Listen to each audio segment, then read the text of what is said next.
Good afternoon, everybody. I'm just going to give everybody a few more minutes to come in, all the attendees. So we'll just give it a couple seconds and then we will get started.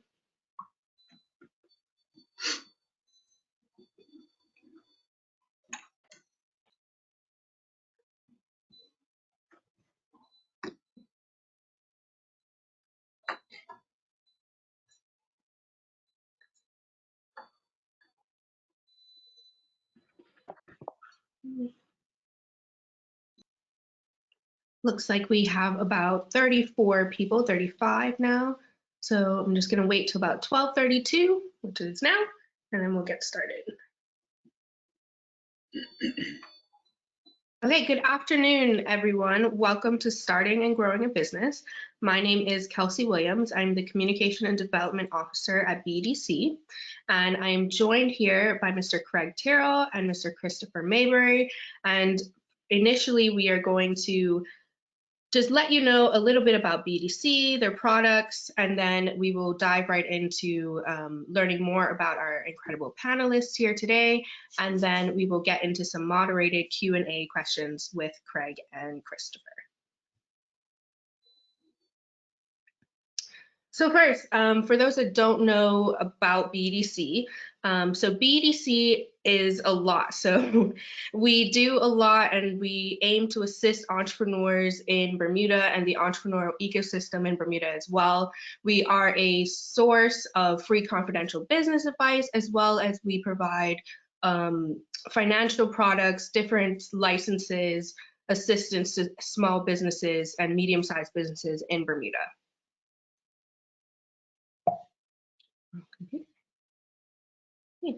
To go over some of our products, so this is just a brief overview of what we do offer currently. So we offer to small and medium-sized businesses general microloans, vending licenses, which was previously called peddler's licenses, loan guarantees, sports club microloans, new startup payroll tax relief for new startup businesses, a customs letter of credit for businesses as well, a debt consolidation microloan, EEZ payroll tax relief, EEZ customs duty deferment, and most recently, because of the pandemic, we have started offering COVID-19 emergency grants to particular businesses, as well as COVID-19 support microloans. So if you are interested in learning about more about our products and want more details about how BDC can help you in starting and growing your business, here are a few resources. This presentation has been attached to the webinar, so you can go ahead and download this right now. And then if you head to this slide, you can simply click on these links and it will give you all the information about our products and some of the particular programs that we have lined up. So I will get right into it. So first we have Mr. Craig Terrell. So I'm just going to read his bio for you guys so you know who he is and a little bit about his background. So Craig Terrell is the co-owner of 1468 Entertainment Limited, commonly known as Funtime Entertainment. And they specialize, did I say that right? Funtime. Funtime, okay. Funtime Entertainment, where they specialize in inflatables for parties as well as crown and anchor for private and corporate events. He has worked in both the private and public sector, and he is a big sports fan who loves to play or watch just about anything. He also has a passion for music and the arts and has served as a drummer with the Bermuda Regiment Band for 5 years. Mr. Terrell is a graduate of the Berkeley Institute and Bermuda College. He completed his undergraduate studies at Acadia University in Canada, where he attained his bachelor's degree in business administration, and he later completed his postgraduate work at the University of Phoenix with an MBA in global management, and he is also a member of the Kappa Alpha Psi fraternity.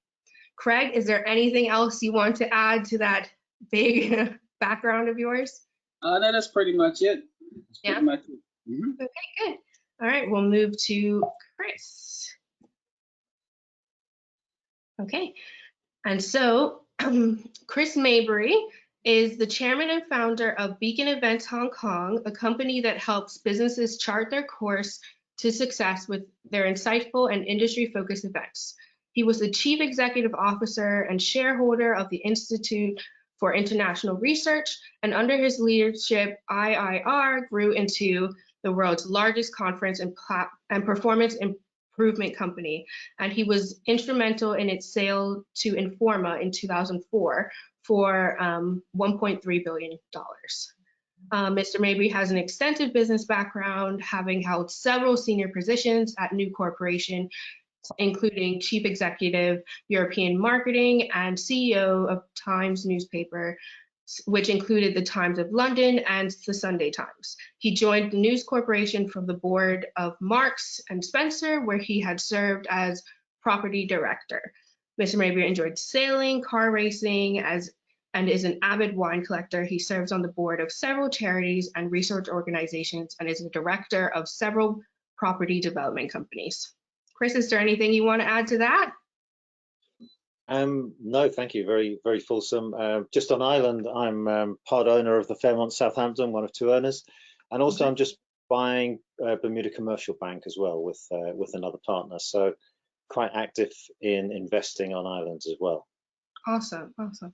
Well, I want to thank you guys for both being here and being willing to share your experience, as your background, as well as any insight that you have on starting and growing a business, especially particularly here in Bermuda. So we are going to go right into some questions that we have prepared. And I'll start with you, Craig. What was the catalyst that made you decide to start your own business? Well, funny enough, as a very young person, I went on a paper route with my cousins, Sergio and Dean Griffin, and I found out that they could make money by delivering these newspapers, and I decided that I wanted to make money too. And so that was actually my first kind of foray into finding out ways that I could actually make money. Okay, interesting. Chris, do you have anything to add to that? No, look, I think that part of wanting to be an entrepreneur is seeing that you can work very hard for someone else and do very well at it. But perhaps if you take the risk, you can do even better for doing it for yourself. So my inspiration was actually reading newspaper articles. I'm dating myself now with newspaper articles about wonderful places you can go and wonderful restaurants you could eat at, and sort of realizing that to do that and support that sort of travel lifestyle that I aspired to as a very young kid, I was going to have to find a way to create the income to do that. And it seemed logical that the easiest way to create it is to own it. Right. And you mentioned that you realize that you working for somebody and working for yourself is very different. Can you both, I guess, elaborate on that, and like how is operating your own business different from working for an organization? Perhaps I'll start. And so I have perhaps the interesting experience of having worked for big companies at a senior level, on the board of Marks and Spencer, which obviously is a huge retailer, and News Corporation. Although News Corporation, Rupert Murdoch's company, although a large corporation, was very entrepreneurial. Basically, unless you produced the goods, you got sacked in about 10 minutes. So it was a little bit like running your own business. But I think the biggest difference is you're responsible. You've got no one to blame. You've got no HR department. You've got no one you can turn to. If you have Friday off, then the stuff that you didn't do on Friday is waiting for you on Monday. I always remember running businesses that February was always a bad month for me. Why? Because it's 28 days, so your cash flow was 3 days shorter. So to pay your bills, which are normally divided by 12, you had less time to create cash. So, it is a mixed bag. There are tremendous gains, but don't think that there's worries, and don't think there's increased security. There's not. There's less security. There's no such thing as 9 to 5. And, if you haven't stayed awake on a Sunday night wondering how you're going to make payroll next week, then you're not an entrepreneur. Mm-hmm. Yeah, I mean, I definitely agree with what Chris is saying. When I was selling life insurance back in the 90s, I think that's when I really got the grasp of, the whole idea of working for yourself. If you can imagine, January comes and you don't get paid unless you make sales. And so, if you make no sales in January, then the next opportunity you get to get a paycheck is actually at the end of February, which is that short month that Chris was talking about. And so, that sort of environment, working in that sort of environment, kind of gives you that drive to make sure that you understand that, like Chris says, if you want to go out to dinner and you want to travel, you need to be able to make that money. And so those are the type of opportunities that definitely help to know somebody, into having that kind of entrepreneurial mindset. Mm. So what were some of the challenges that you had to consider when starting your own business, or when you wanted to consider moving from working for an organization to being an entrepreneur? Well, Craig, do you want to start, Craig? yeah. Well, for me, I guess it's a little different in the fact that I'm kind of a part-time entrepreneur. So I have my own business, but I also work for an organization right now, which is National Sports Center. And so, my decisions in starting a business basically came from something I was passionate about. I was very interested in entertainment. And so I was trying to find ways to make money or monetize, that thing. So the first real, I guess, event or objective I had was, let's do something that we're going to make millions of dollars on, and we can retire. Obviously, it didn't happen that way. And so my partner and I, we started a company called Funtime Entertainment, and the main objective was to provide entertainment opportunities, bringing in international artists and doing concerts and that sort of thing. And having no experience in that industry, I had to do a lot of reading. Had to make a lot of calls and talk to people who were in the industry and find what it was about, and then tried to make some things happen. Our first concert was in 1991. 1992. We brought Queen Latifah to Bermuda and did a big show in Dockyard. And if you can imagine, I was 22 years old, and again, didn't have the money to actually do it. I think the best story I have about that particular event was we had to pay for some equipment, musical equipment for the event, and we had to pay the customs department. I think it was about $19,000 to have this equipment come in, and then you kind of got that money back once the equipment left, but we didn't have $19,000, and so we spent an entire weekend. Well, I actually took a check for $19,000 to customs on a Friday afternoon, and then we spent the rest of that afternoon doing from east to west, north to south, to raise that cash so that we can put it in the bank on a Monday morning. So just that whole process of having that problem in front of us and trying to find a solution to it, and the adrenaline from doing that kind of was what was driving us to make it happen. I'm very curious, how did you manage that? Was it just some sort of like crowdfunding that you did? Like, how did that work? That seems very extreme. Yeah, so if you can imagine, back in the 90s, crowdfunding, as you know it now, wasn't a thing. But basically that's what we did. I mean, we contacted parents to relatives to old friends, to potential business partners. I didn't sleep for that whole weekend. We actually got that final $2,000. I think it was like 2 a.m. on Monday morning. In some seedy place, having a conversation with some people. So again, it was about making it happen. Right. And that's a very important point to make, because a lot of entrepreneurs get stuck at that point where they're just like, I really want to do this, but I need this money and I don't have this money. So then that's the point where they usually give up. But it's interesting to see that you made it happen, and there are ways to make it happen. Yes, definitely. And it was all legal. All legal. It's important to note. Very important, very important to note. Chris, did you have anything to add on that? No, I think that, as Craig says, I think Mike Tyson used to say that everyone has a plan how to fight me until they get punched in the face. That you start off thinking you know what you're going to do. You have a business plan, you have a budget, you have an idea, you're sure things are going to go away. The one thing you're certain of is that it doesn't. And so if you're an entrepreneur, you've got to roll with the punches, you have to adapt. You inevitably end up doing things that you didn't think you were going to do, or your business will go in a direction that you didn't expect it to. And that's not necessarily a bad thing. Quite often it's a good thing. You inevitably take longer than you think to launch a product or to make a sale. It inevitably costs you more, however much you plan.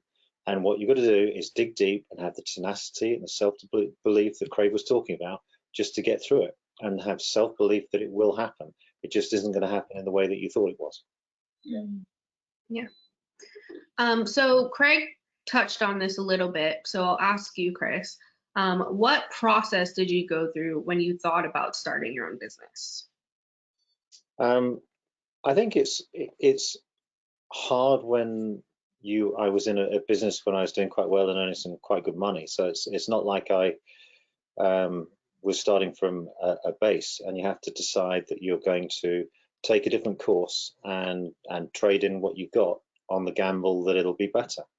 I think it's very important that you make your soundings and you understand what you're going into. I think it's very important that you have your partner with you if you're married, or your family, or some advisors, because you're going into the unknown where you are going to need advice on accountancy, advice on legal, advice on structure. Most business is the same, whether it's small or big, whether it's in India or Bermuda, that you've got to have the right people, you've got to have the right product, you've got to have the right price point, you've got to have the right marketing. So there are a lot of basics, but you don't know that until you're in it. And you haven't got all of those skill sets yourself. So you have to make sure that you can lean on friends or associates to provide those sorts of things. So for me, I think that, making sure that you have the equipment to deliver what you don't know and turn to people who can assist you is absolutely crucial, because you will need them. Yeah, I see. Craig, you are in a very similar position that, like a lot of Bermudians, where they are entrepreneurs and have a job as well. So that's very interesting to see here, and it happens a lot. I do it myself too. Is that process of starting different than you would say just being an entrepreneur and that's all you have to lean on? Can you tell us a little bit about what that process was like for you? Sure. It's definitely different because of the security of having that paycheck that you get coming in on a regular basis. And so you have the latitude to be as creative as you want, take your time doing what it is that you want to do, because, your life doesn't depend on it. But at the same time, it's your time, and we all have 24 hours in a day. And so why waste your time on something that you're not really interested in doing, or why waste your time on something that's not going to give you some sort of benefit? And so at the end of the day, the process for me was simple. What am I passionate about? Can I monetize it? And how much time will it take? What resources do I need? And so, like Chris says, I mean, as an entrepreneur, everybody keeps thinking of this thing as a solo type event, but I don't know any entrepreneur that's actually done everything by themselves, and gotten to where they gotten to the point of success by doing every single thing themselves. So at the end of the day, it's still about how can I build relationships with people, make connections, whether it be within the industry or other parts that I will need to be successful. And so at the end of the day, you just need to find a way to make that happen. But understanding that if you do have a job that, and you're working 9 to 5 or shift work or whatever, basically all of those other hours are kind of spent, on this particular, this entity. And so, if you don't have kind of the stomach to deal with it, like Chris said, at the end of the day, no one other than you are the one that answers all the questions. So when people complain about your business, the sending out information, you have no one to turn to but yourself to answer every single question. And if you don't do it today, you got to do it tomorrow. Yeah, that's very true. There's definitely can speak to that. It's not, entrepreneurship is not a solo job and you can't do it yourself.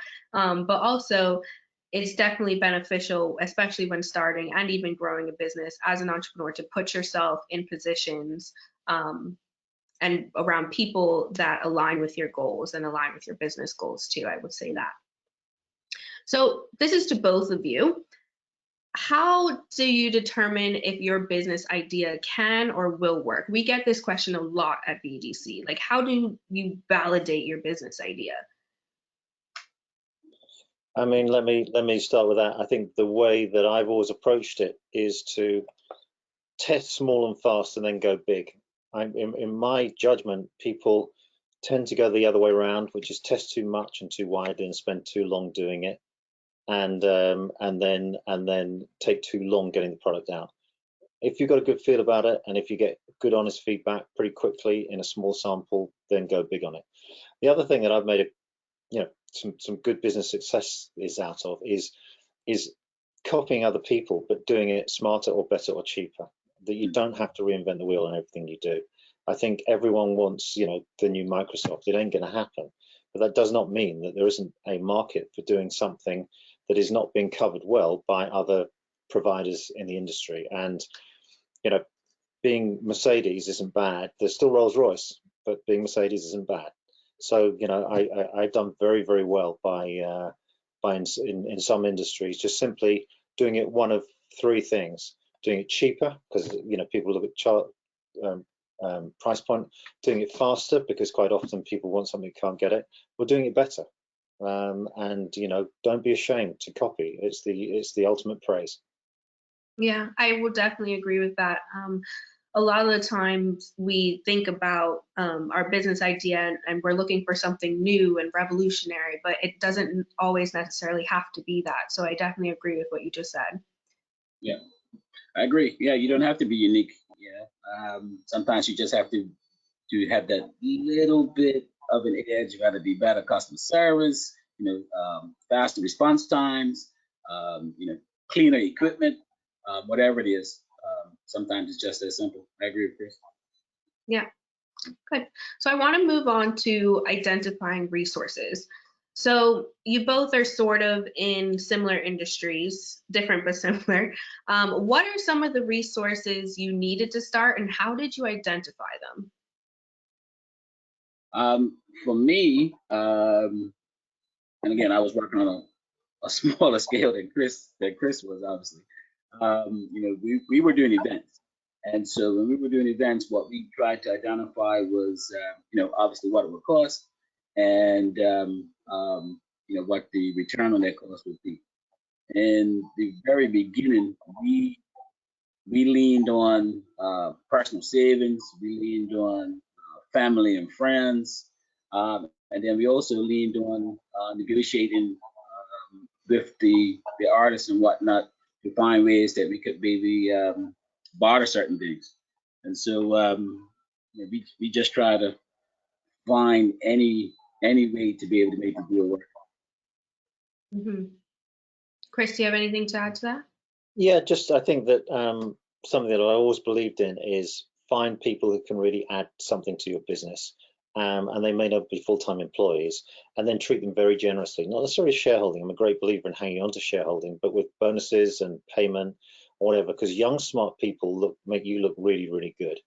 Mm-hmm. And if the business idea is good, I think it's sometimes a mistake that people get too stingy, especially paying on results. Paying a percentage of, eating what you kill means that everyone wins. And I just think that really incentivizing super motivated people who even may be doing it part-time, maybe doing it weekends or whatever, but can add something to your business is a tremendous way to leapfrog without adding to cost and infrastructure.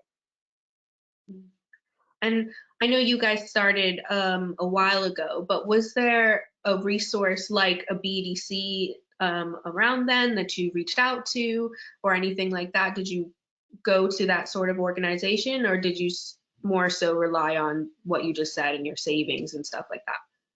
Yeah, I didn't reach out to any organizations. I think BDC may have been around back in the small business. That might have been a small business at the time. But no, I didn't.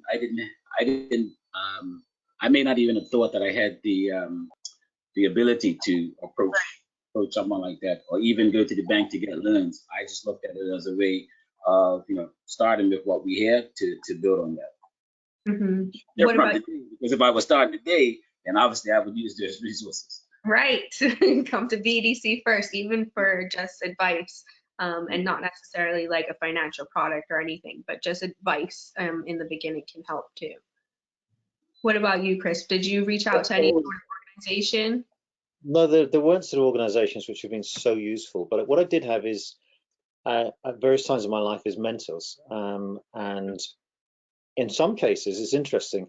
One of them especially who helped me enormously didn't really like me, but he could see that I had, the drive, and I annoyed him enough for him to give me good advice.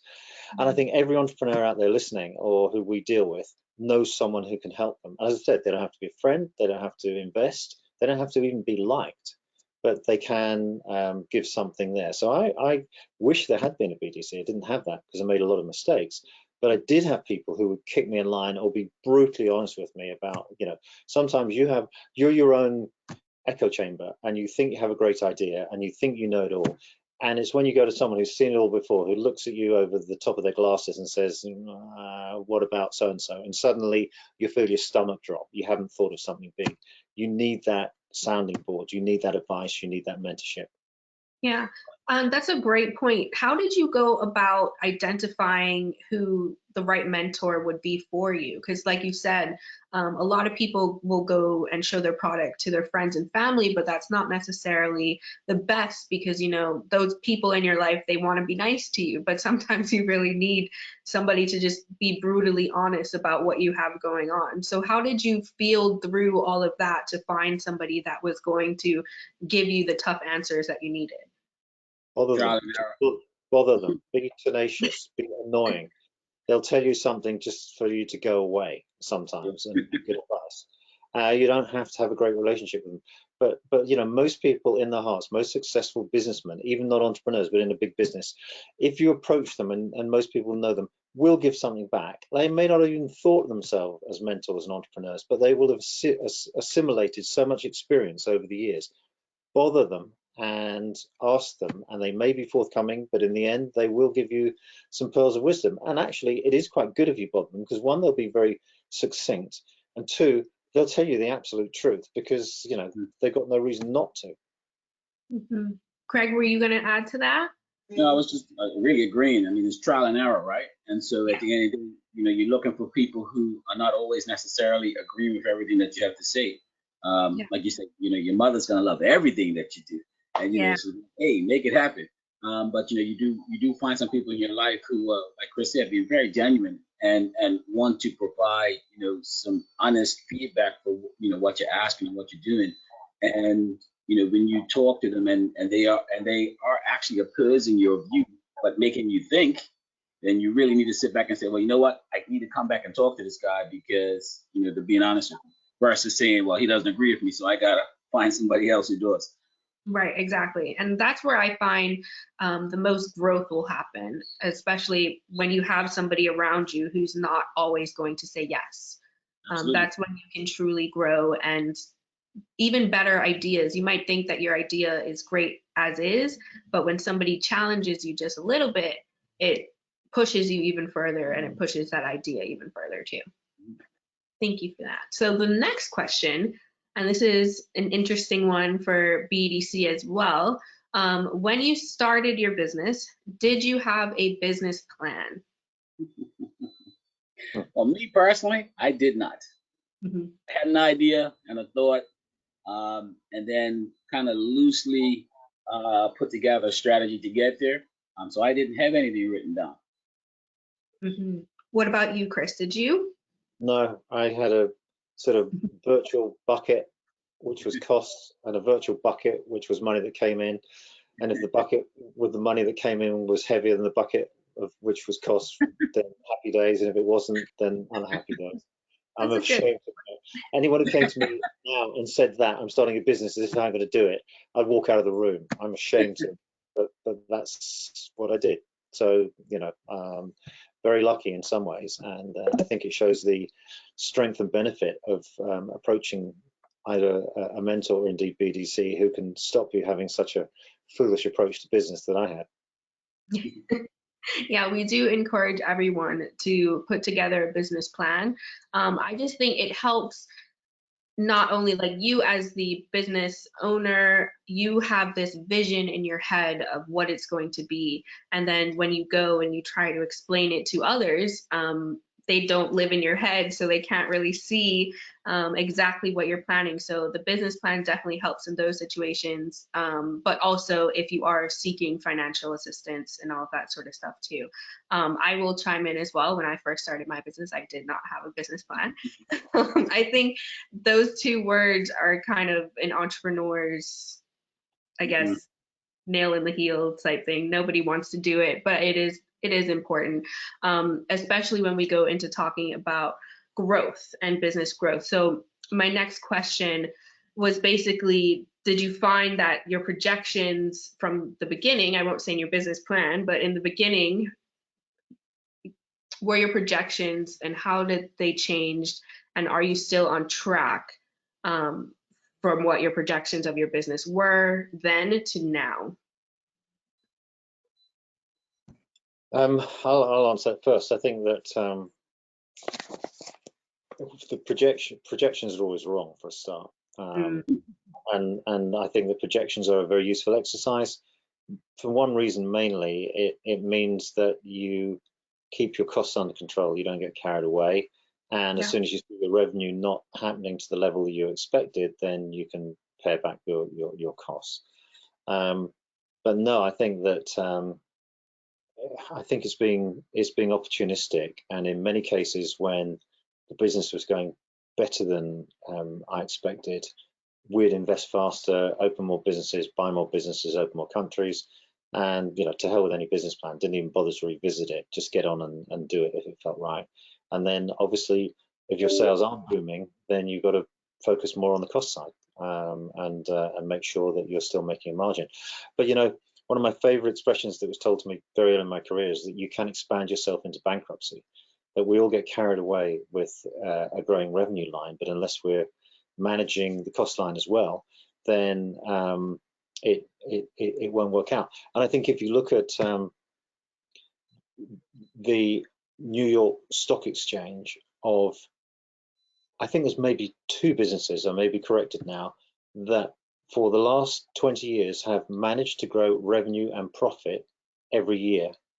Some years they can grow a lot of revenue, some years they grow profit, but to grow revenue and profit at the same time continually is spinning plates. It's a very hard act. So no, I think plans are worthwhile. Plans are a great starting point, and they're always wrong. Craig, before you answer, I have 2 questions for Chris. First question is, without the business plan, how did you then track what you were doing, the costs, your projections, all that good stuff? How did you keep track of that and whether or not you were making money? And then also, second question is that if you did have that business plan in place, do you think that you would have avoided some of the mistakes? I think event accounting, as you go off your sort of master plan and as things happen, be very crucial to break things down as much as you can into the cost and benefit and the expenditure associated with that new business or that new line or whatever, so that although it wasn't in your plan, you are still keeping a very good handle on what's going on. And so, be prepared to break out and do separate accounts and project accounts and all sorts of things. And they can be quick and dirty. They don't have to be sophisticated to sort of enable you to make sure that you're making the right decisions. And so I absolutely do think a business plan is essential. And nowadays it's absolutely essential for funding and for support and all those sorts of things. So there are all sorts of reasons why you have to do it, and you should do it well. But as I said, I'm much more a believer in having a great handle on costs, a great handle on revenue, and doing it sort of on the fly as things develop during the year. And Craig, your answer to your plan changing and how your business has changed since? Well, yeah. I mean, like Chris said, everything that you plan to do kind of goes out the window real quick once you start doing it. So at the end of the day, what we tried to do as well was make sure we had a really good handle on what we were spending, and once you kind of get an idea of what you're spending, that kind of drives you into making sure that you've got the revenues coming in to cover those costs. our projections, definitely get tweaked on a regular basis, because at the end of the day, things change and they change often. I agree with Chris when he said, projections are just numbers, but they are they are a guide that kind of help you to kind of see where you're going. But at the end of the day, the most important part is making sure that you understand what it actually costs, what your actual expenses are for you for doing your business. I think some of us, we're doing, part-time entrepreneurship or even full-time entrepreneurship. We take some of those costs for granted, like our time, and so really understanding what that is important. Okay. So let's talk a little bit about business structure and growth. So when you're first starting out, how do you determine the best business structure for your business? Don't overthink it. Don't overthink it. Just see what's making money, chase the money, chase the dollars, and don't. Strategy is overstated normally, especially in a small business. It's an overused word. I never allow anyone to mention strategy. And structuring or whatever, chase the dollars. And if you can see that you need to have people to make more dollars, make sure that the ratio of the cost you add has a 4-to-1 return to you, and just go with that. Look, Bermuda is a nation of pirates. We've always survived by changing and modifying. We've had tobacco and onions and naval blockades and all sorts of stuff, and starting with piracy. So be fleet-footed. Don't get stuck up on, oh, look what's happening here, and oh, that's tremendous, that's 10% up. If it's 10% up, make it 50% up. If it's going up 10%, how far can it go? Test. If it doesn't work, pull back, but don't go back to the drawing board too fast. As long as you're creating the revenue to cover the cost that you add, go for it. I definitely agree with everything Chris just said. You got to be, I think guerrilla marketing was a term used back in the day. And, I definitely believe that, more of us should kind of take that on. You got to be aggressive. You want to make money, you got to be aggressive. You got to get up there and do whatever it takes to make it happen. So what I'm hearing is that the best business structure to go with is a fluid one, and to not be too bogged down by strategy and the whole structure of it, and just be willing to change. Do you guys agree with that? Yeah, gotta be nimble. Yeah. Very good. So then how do you know when it's time to grow? It's time to grow when you're adding revenue. If there's more revenue, or if your competitors are adding revenue that you're not getting, if there's a gap in the market, it's a time to grow. There are two sorts of businesses. There are businesses that are going forward, and there are businesses that are going backwards. There is no such thing as a business that's static. It doesn't exist. It means you're going backwards. So you have to be growing your revenue. If you're not growing your revenue, you will die. You can only cut costs for so long. So find out how you can grow your revenue. I mean, your customer base, they basically, their expectations are the ones that drive you, right? And so at the end of the day, you need to understand what's happening out there in the market. And like Chris says, if you're not winning, you're losing. And so do you think that failure plays a role in the start and growth of a business? Essential. If you talk to any entrepreneur, they have failed. Winning is so easy, and it just doesn't happen like that. Unless you're on the ground covered in dust with your knees bleeding, then you're not an entrepreneur. And the true entrepreneurs then dust themselves off and pick themselves up, learn the lessons, sure, but then come back stronger. You will get smacked time and time again. It's just part of what goes with it. And as well as the business setbacks and the setbacks from your competitors, you'll come across jealousy. People will be pretty fed up that you're doing stuff and making an effort to better yourself, and they're not. And you will find obstacles and tripwires from all sorts of places. So I think that is perhaps the most essential quality of an entrepreneur. There will always be someone smarter than you. There'll always be someone who's better connected than you. There'll always be someone who starts with more money than you, but make damn sure there's no one who's more determined than you. Dang. Yeah, I mean, failure is basically, there's new ways to lead you to success, right? And Mhm. so, until you've actually failed, you don't know what it's like to succeed. I have a funny story. When I was back in the day going out to the clubs, I went to a club on Front Street called Disco 40. I don't know if Kelsey, if you're familiar with the Disco 40, this might be predating you. But anyway, Yeah. it was a guy. I would never forget this. It was a guy. He was kind of just dancing around. Anyway, he walked up to this girl and he asked her to dance, and she said, no, no, that's okay. And she had maybe 6 or 7 friends with her, and this guy went down the line and asked each one. And of course, after he got the third one, the rest of them kind of looking to see if he was going to keep coming. And he went through all of them, and they all told him no. And you know what he did when he finished? Because everybody watched. He went on the dance floor and just started dancing by himself. And I watched this guy and I said, man, that is some serious confidence. You know what I mean? And just encouraged to like knowing. I mean, after the third or fourth, he knew that the next one was going to say no. But you know what? He continued to go and go and go. And so, for me, that kind of taught me a lesson too. Like, you can't just stop at the first. No, you got to keep going, man. You got to keep going. Good point. Um, so outside of, I know Chris mentioned his strategy was just to follow the revenue, follow the money. But are there any other strategies that you would recommend to use when thinking of growing your business? Talk to your customers, listen to your customers, as Craig mentioned earlier. Yeah. They'll tell you what you're good at and what you're bad at and what they like, and give you the lessons as to what you could or should be doing next. I think the one thing that you need to take from what Chris just said is listen. You got to listen to what they're saying. Yeah, listening is very important.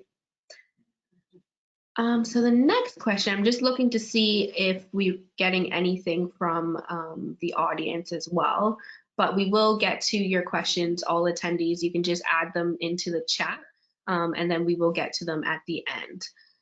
So I'm going to move on to, I guess, talking more about scaling your business internationally. So what is your opinion of scaling your business outside of Bermuda? And for you, what does that entail? I think I'm going to leave this one to Chris. So I opened businesses in 54 countries Wow. with no knowledge. And I looked at an atlas of the world and saw where there was a good concentration of people and good money. And I'd done okay in the UK, then did okay in Europe, did very well in America, and then just literally got an atlas of the world and did the same thing over and over again. And some countries were further ahead and some countries were further behind. And the way to scale, I found, was to hire a local manager who also spoke perfect English. Have to speak perfect English. If you can't communicate, you're done. Hire a local accountant and lawyer, and then tell them that, of course, they're different. Of course, Brazil is different. We understand it's different, and do exactly the same thing. Ignore it all. And business is business, and trends are trends, and they may be slightly before advanced or slightly behind. There may be local nuances, but 80% is the same. So I just completely lied and told them they're all special and did exactly the same thing all around the world. And it worked in 52 countries. Okay, that's interesting that you say that, because my next question was going to be, how do you cater to the local nuances in different countries? Because I know Bermuda is a special type of place, and different advertising techniques work here that no longer work in the rest of the world. So did you find challenges with that, or were you strictly just like, I'm going to do what's working for me now and that's it? Yeah, and a good local manager will help you through those differences. But the differences, if I had to put a percentage on, are 20%, whereas you pretend they're 80%. They're not that different. And probably Bermuda's advertising is only so specific because they haven't been exposed to better advertising and different advertising. So I'm not a believer in we're special. Okay, interesting. All right. So would you recommend to businesses locally that are trying to grow outside of Bermuda? Would you recommend them taking that step? And then also what is that first step? Where would you say to go, or what research should they do before taking that leap? Obviously, it does depend on what the business line is, and so it obviously depends as to whether it's Bermuda centric or whether it can be expanded. But I think maybe a first step is to find a good local partner or someone you can trust. Or the other way is, if your business has grown and grown really big in Bermuda, and say there are 3 partners, what I used to do was hive off the great people who might leave you and start up as a competitor, and go and say, right, you're going to go and run Europe, you're going to go and run, Moscow, and give them a huge challenge and a huge opportunity to go and start a business and grow a business, incentivize them with shareholding or whatever. But as your business grows and as you're creating talent, stretch that talent. And anyone good, I found that if they were in the same job for more than 3 years, they leave. You've got to keep them moving, especially young people. And I also think, especially, and I think it applies to Bermudians, that the lure of an assignment overseas is very compelling. Young people want to travel, want to go and see the world, want to go and find their feet, want to go and experience it. So to give them that opportunity sometimes is more valuable than a salary increase. Okay. So let's move on. Oh, go ahead. I actually kind of agree with what Chris is saying, because as I was coming up, even in my professional life, I always had the mindset of being in a place 3 to 5 years. After that, I had to move on. And you look at my resume, that's basically what I've done as well. Because like Chris is saying, I mean, you kind of got in, you've done what you got to do, and then you built the place up to a point where now someone else needs to take over. You need to find the next opportunity. Right. Yeah. And that is, it's an interesting perspective, because I usually hear the other way around, where especially people like millennials these days, they get a lot of flack for not staying in the same position for more than 3 to 5 years. So it's interesting to hear that from you guys and say that leads to growth in business, and it can be beneficial to an entrepreneur as well. Yeah. So I want to move on a little bit to pivoting and accepting change when thinking about growing and starting your business in Bermuda. So let's go right to last year and this year has been very difficult. So since COVID has impacted the way everyone does business, how have you guys adjusted, especially considering the type of businesses that you operate? Well, for me, it's been kind of hard. So 1468 Entertainment, Funtime Entertainment, we do a lot of inflatable for parties and whatnot. And so with the changes in COVID, gathering sizes being reduced, people not having parties, people afraid of touching doorknobs and touching pens and pencils. Bringing a fun castle to someone's house has actually been a very daunting thought. And so we actually had to try to find different ways to do our business, and it's not been very easy for us for that part of the business. And so, some of the other things that we've gotten into, more personalized entertainment stuff, has kind of helped. Obviously, because it's a part-time business, it's not as big of an issue for us. But had this been my full-time, only one job, then I think we would have probably been a little bit more aggressive in finding different ways to obviously make money. And so, I think for Chris, it might be a lot different. Well, let me give you a really interesting case study. It's a great question, Kelsey. That around about this time last year, when the pandemic was just sort of becoming a reality, one of my businesses is a live events business. It's conferences and exhibitions, and it makes a ton of money by getting this particular business is mining executives. It's a wealthy sector, mining executives from around the world into locations in Hong Kong and Beijing and Melbourne, Australia, and London and New York and Toronto and Canada, thousands in a room, each paying many thousands of dollars for buyers to meet sellers. You've discovered a gold mine, you need investors, etc., etc. That business went from thriving and highly profitable last March to zero, nothing. No one can travel, no one can be in a room. And I must admit to it being a shock for a couple of weeks. And with a young team who were incentivized through shareholding and money, it was, really desperate. They were going to lose everything. So pretty quickly, they found out that actually, you know what, businesses are still going on. People just aren't traveling. Mining is still a sector. Everyone still needs commodities for, building batteries and copper wire and whatever. Businesses are still there. So let's create virtual online communities. Let's create question and answer sessions. And actually, they found that as opposed to we got very senior people to say to go to Australia, but actually you can get anyone on a webinar. We got Bill Gates. We've had, a level of person, because he's not going to go to Australia, but he will speak for half an hour to an audience. And so we effectively created a new business, which has turned out to be massively profitable. It needs fewer people. It needs a different sort of person. The margin is unbelievable. We're now starting to get advertising. You're starting to get sort of sales calls and had to have some pretty bespoke software made.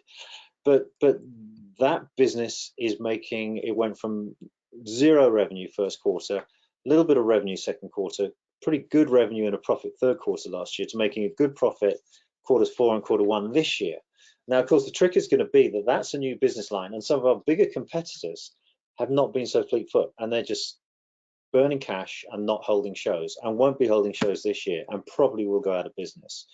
And so it's shown how young people can completely reinvent a business, still using the basics, still use their contacts, still using their mailing lists and expertise in the same industry to create a new business. And of course, the trick will be, what does the future look like? Well, live events will come back, but how do you maintain, or what's the hybrid that's going to occur there? But I think it's a really telling case study, that one of the best I've seen in my life, as to how, if you think about a business problem, there is a way through, but it may be completely different to what you're doing now. Right. So then that leads well into my next question, which is, how do you know when it's time to pivot, like what you just made the example of, or to exit? Using money. Set yourself a hard goal. I mean, if you think a business isn't going well, you got to set a target, set a loss, set a figure, and however much you think it's going to turn around next week, stick to it. People hang on to losers. People do not chase winners hard enough, and people hang on to losers for too long.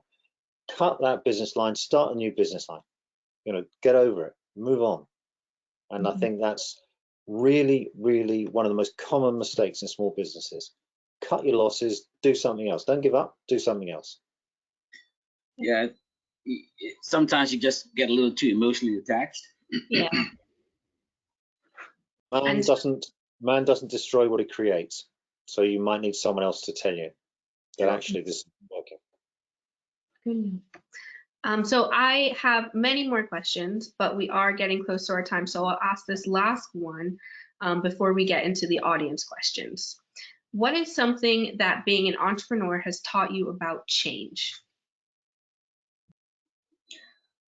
Wow. Change is constant. Change is to be embraced, not feared. The biggest problem you've got in business is change. People hate change. People love being in a furrow and knowing what they're doing.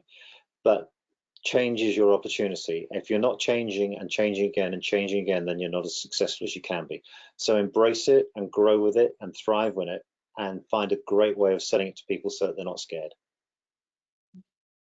Craig, do you have anything to add to that? No, I mean, Chris is right on point. I mean, that's the only thing that's constant in your life is change. And so, you would have to embrace change. Matter of fact, that should be your mantra. We are change agents. Yes. Very good. Okay, let me go. We are going to take some questions from the audience. If you haven't put your question in yet, just simply write it in the chat box and we will try and get it to you. So let's start from the top. Yes, there will be a recording of this presentation sent to you. Let's see this one. Modern environment. How difficult is it to VC an idea in this modern environment with an out-of-the-box business venture? Do you guys understand that? Really difficult. I didn't- Money, VC, but meaning venture capital. Oh. I'm guessing, was it Yes. VC? Yes. Yeah, really tough. They only lend you money when you don't need it. So it's, you know, the role of BDC and the money that we have from the government for the COVID recovery is absolutely essential. It's a tough environment for a young person to get funding. Would you have any advice for where to start in that arena? I think, you know, obviously approaching the banks, approach your colleagues, approach partners, just do everything you can. And again, it's back to the tenacity of never giving up till you find it. But it's a terrible weakness everywhere. It's an even bigger weakness in Bermuda. I think it's a terrible stifler to entrepreneurship, the difficulty of getting funding. The next question is, how do you know if your business idea has longevity in a world of rapidly advancing technological change? Craig, take that one. Well, when I get that crystal ball, I think I'll be able to answer that question. I mean, getting back to what we've been saying kind of for the last hour is you don't really know. You don't really know, and so it's kind of a gut feeling. You go with your gut, and you have to be willing to make those changes when necessary. It's a book. It's a book that I read by a guy named Jeff Olson called The Slight Edge. I find reading through books like that very helpful because it kind of keeps you in the mindset to understand that you have to kind of daily just make small tweaks to what you're doing just to stay on top, and pay attention to things as they change, and then be willing to make changes so that you can adapt them. Right. Next question, is it possible to raise funding for a business venture which presently has on paper possibly a 3-year lifespan before technology changes the venture's landscape? Yeah, if you can make, if that's part of the business plan and part of the way that you can make money and then get out or change it, sure. If that's baked in fact, that's refreshing because every product has a life cycle, and whatever it is, and so therefore it's actually quite refreshing if someone's saying, hey, look, there's a gap in the market, I can do well now and then get out or change it. No problem with that.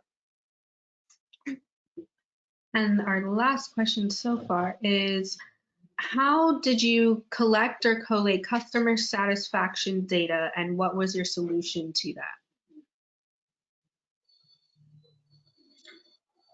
Well, we did some informal surveys, just to get some information based on our past customers, and that's kind of basic of information that we received in making some decisions in our business.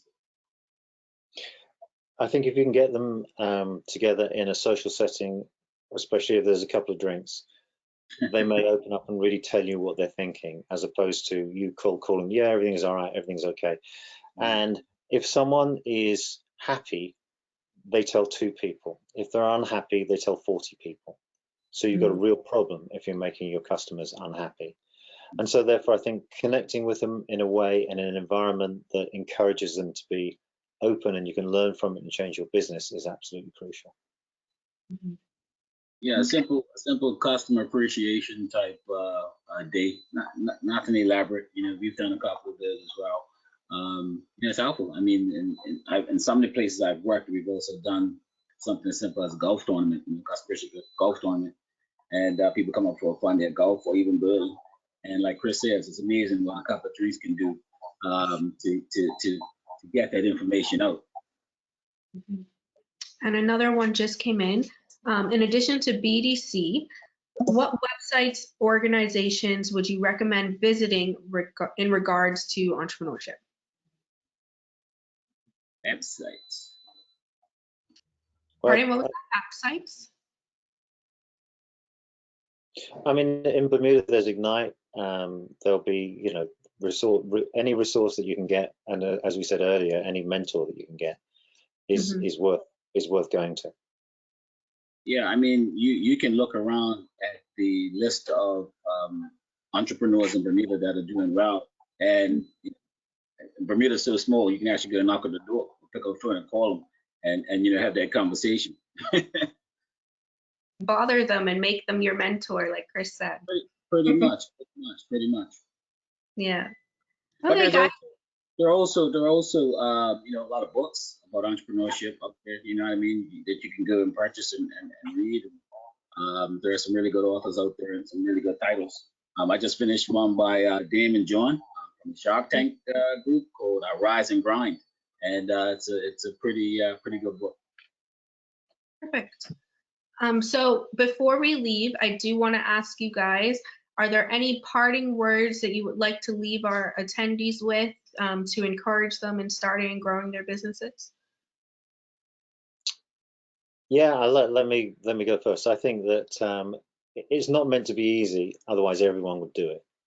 But I think the rewards, I'm a dyslexic kid who's never passed an exam in his life. I didn't go to university, I didn't pass high school exams, and with a bit of luck and a lot of hard work and listening and watching and having some mentors, I've managed to change my situation, and anyone else can do that.